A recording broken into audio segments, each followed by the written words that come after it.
Hey, hi, hello. Welcome to Diana Emerson. Today we're listening to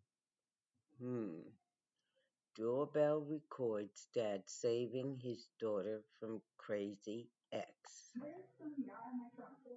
I can believe when he comes stand behind his back and slams him on the way. I'm gonna get him with my he's trying to walk. I'm sorry, he's trying to door. Nick, get out. Get out. Answer the dad. You don't want over. Get out. Oh my God. We have to.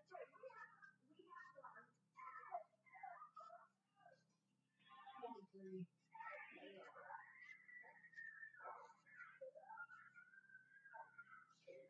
You know who it is.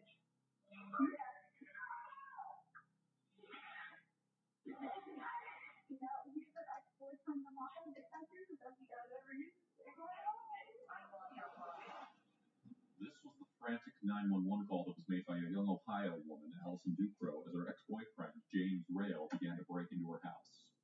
Moments later, he was shot in the back with a gun held by Allison's father, Mitch Ducro.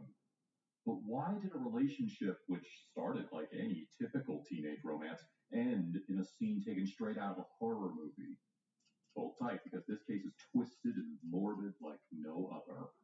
During their time together in high school, 22-year-old Allison Ducro was involved in an on and off relationship with similar age James Rail. However, in 2019, the relationship came to a halt after Allison noticed a change in James. For the next few years, the two remained out of contact as Allison had blocked James on all social media, and James himself moved away to California. That was until 2022, a year after his return to Ohio, when James decided that he wanted to meet with Allison.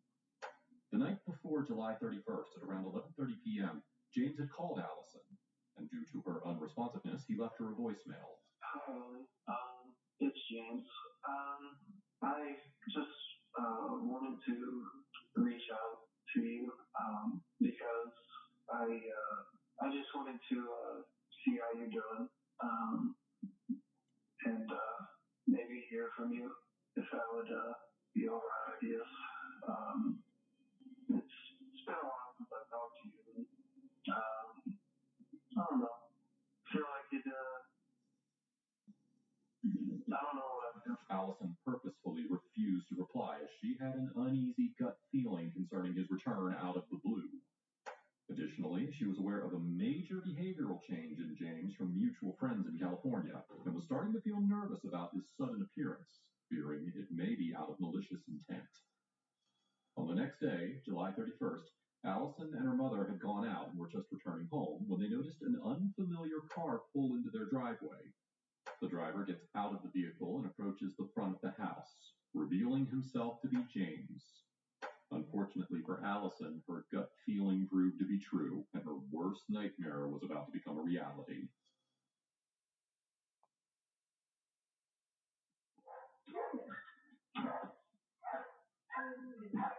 Stop it, Allie. Boy, in the house.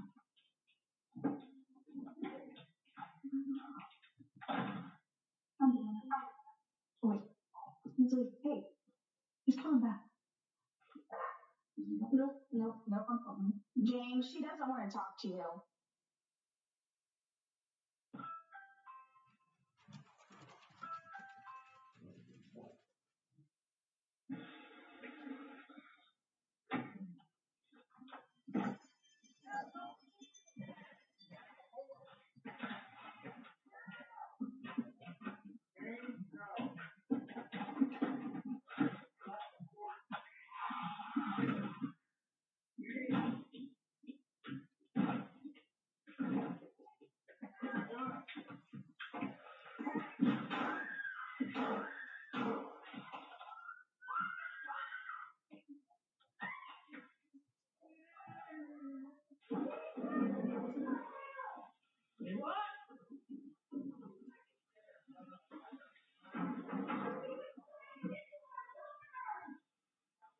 Okay, but he's fine. He don't have nothing.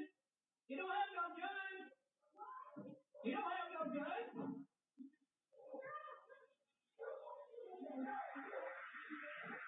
Don't do anything.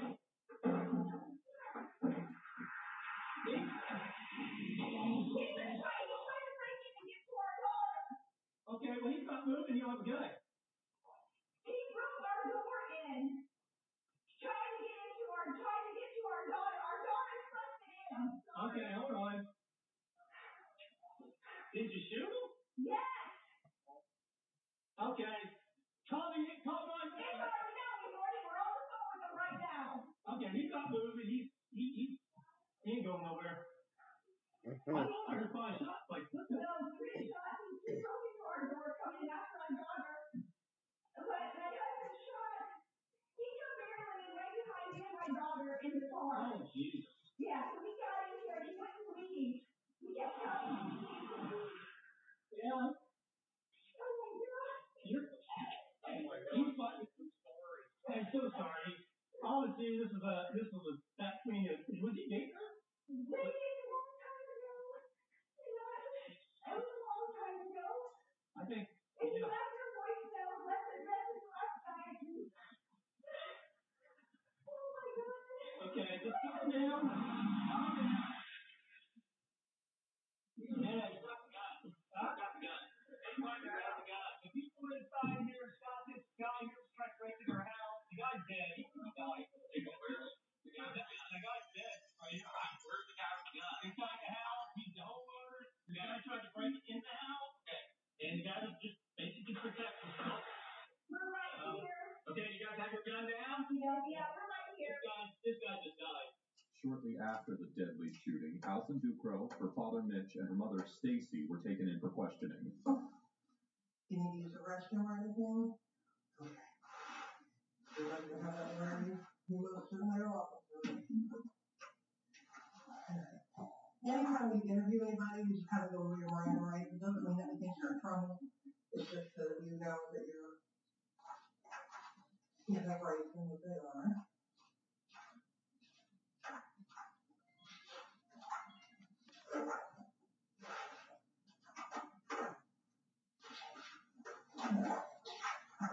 Long. Okay. And after each one, I'll ask if you understand it, but I don't think you're stupid. I do that with everybody, okay? All right, first one is you have the right to remain silent. Do you understand that one? Anything you say can be used against you in the court of law. Do you understand that one? Okay. You have the right to talk to an attorney and have him or her present with you while you're being questioned. Do you understand that one? If you cannot afford or hire an attorney, one will be appointed to be present with you before questioning if you wish. Do you understand that one? I just need you to say that. Oh, yeah. Okay. And you can decide at any time when I'm talking to you to exercise these rights and not answer any more of my questions or make any more statements. Do you understand that one? Okay.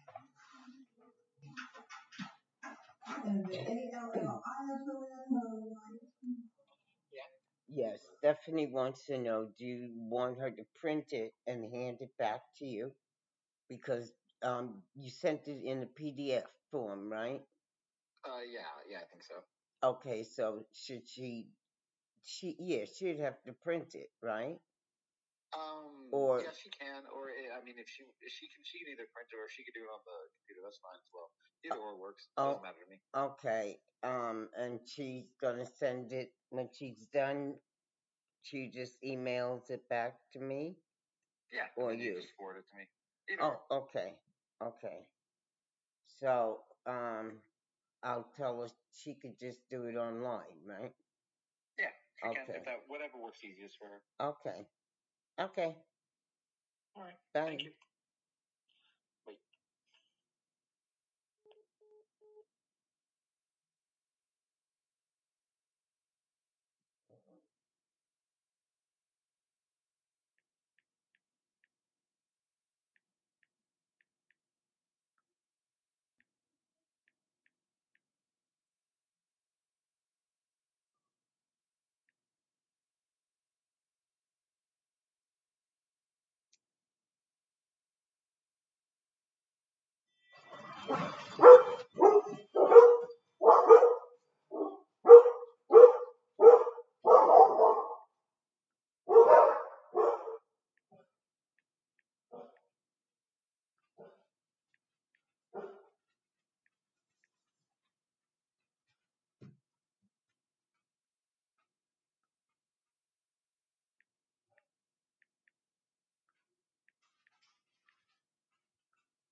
like my whole day, you can't go have a part your whole day. Me and my mom met. My mom's family left her. Okay. We were there from like 9 to 10:45 probably. Okay. Where'd you have breakfast? Perkins. Here in Sydney? Yeah. And then we dropped her off. Where does she live? Okay. She lives over by the fairgrounds. Okay. I don't know her. Okay. Actual address. Okay. It's just by the fairgrounds. Okay. You're probably talking to the person with the worst addresses in the county. So. By the Dollar General? Yeah. Okay. And then I think we pulled into the driveway after that. I was like 10:59 or 11, like on the nose. Okay, so when you left Speedway, you went up over the bridge, Eileen, and we just turned out to go? Yeah. Okay. And you got home, I'm sorry, what time?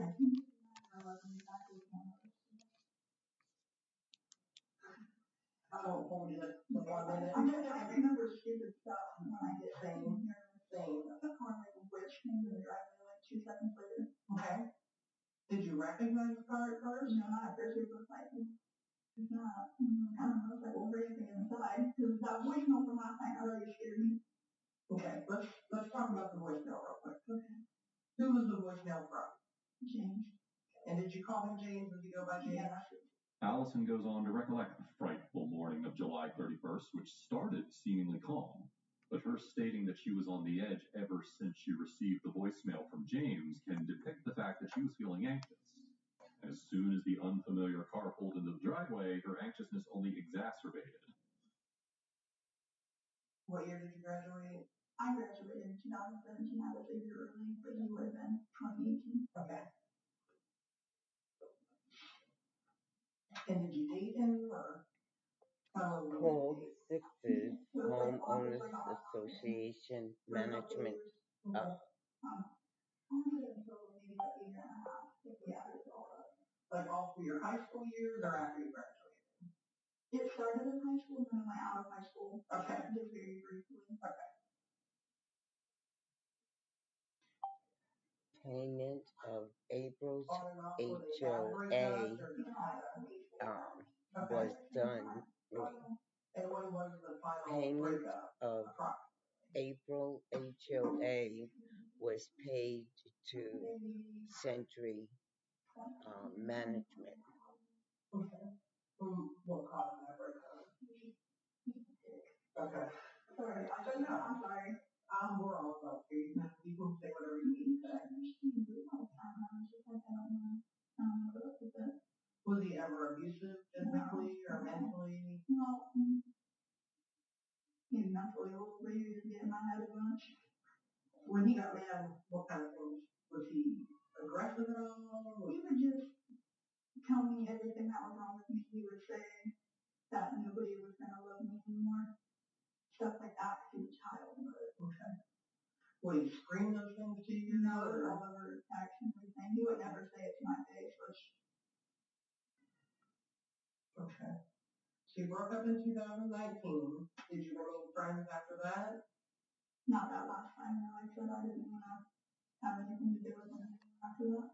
Like, are you Facebook acquaintances or anything like that where you kept an eye on what you were doing? No, I had blocked him on everything that I could. Okay. And then the voicemail or the call last night, when's the last time you been talking to him? I did. In Allison's reflection on her relationship with James, it appears that she viewed it as a casual relationship. However, James might have perceived it differently, possibly considering it a serious commitment. Regardless of how either one of them viewed the relationship, eventually it came to an end as a result of James's emotional torment towards Allison. We can assume that following the breakup, James only grew more upset, both over Allison's decision to end the relationship and with himself for causing her pain that ended their relationship on such bad terms that he could no longer be in contact with her. After the end of the year before, because my cousin had been living with us for a little bit. Okay. And him and my cousin were friends, so we can pick him up. And I told Clay, my cousin, was like, to tell him that I'm not comfortable with him being over and everything. But like, it's not him. I'll do it. But I never like personally said anything to him. Right. What's Clay's last name? Ducrell also. Okay. So are they still friends that you know of? I don't know. show one of the detectives she had, and I guess James was asking Clay about me. Okay. So I don't know if they were like still talking or if it was just a hey. Do you know what kind of questions you were asking him? The only one that I saw, like, man, I probably shouldn't be doing that, was can you give me Allison's address? And when were those texts sent? Last night, just what I said. Okay. So James, do you know if it was before or after the he texted Colter? No, James, I'm sorry, yeah, James texted Clay, and then Clay sent it to school because Clay was in Okay. Colton was in town, so Colton wasn't able to do something sooner. Okay. And he wanted to know your address because of the one that you saw. Yeah, I mean, there was a flurry of messages, and that was the only one I saw, but the one that I got a picture of him, I don't know. That's okay. That's okay. There was a lot of people in the house today. Okay. Did he give him your address? I don't know. Okay. I hope not. Okay. Do you think he knew where you lived because you did a forward play? It was just that one time, so I don't know if you remembered it. Okay. I don't know. In the car that you guys were in today, you got your mom's car? Does he know your mom's car? Like if he When he questioned Allison about the last time she spoke with him, this was an attempt to construct a timeline and find an estimation of when exactly James might have started to formulate a motive in his mind to cause any form of distress or harm towards Allison. As she answered the question, it was evident that red flags had begun to emerge just a year ago, when Allison learned that James had remained in contact with her cousin, despite knowing that she did not want to keep any contact with him. But the biggest red flag of them all was when James had messaged her cousin asking for her address, the same night he had sent her the voicemail. You know, did James get along with his family? with his mom and stepdad, yeah, I'm not sure about his biological dad. Okay. So his Yeah, I mom know got they were divorced. divorced. Okay. Do they live in Sydney as well? I think his mom and stepdad do, I don't know about. As the story progresses and Allison reveals more insight into who James was, it's safe to say that he wasn't anyone's guess to be capable of causing harm to anybody. Despite having an on and off relationship, James was still loved and known by Allison's parents, and he never portrayed any concerning signs of aggression. Additionally, he was well loved by his own family. The only thing off about this young man was that he was quiet, but that was it.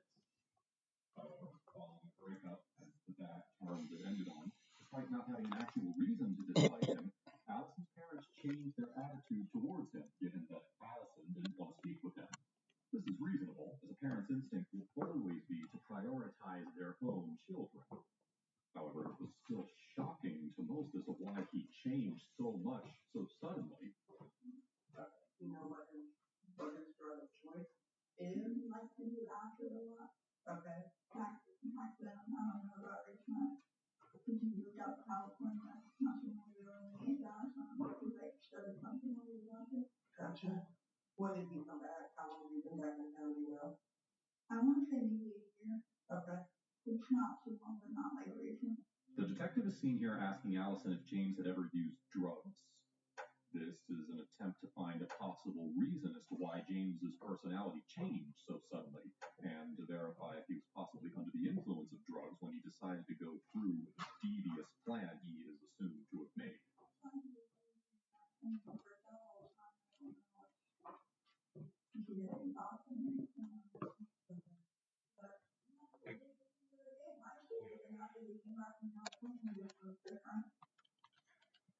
Like his close friends or whatever, he just started treating like crap. And nobody wanted to do it.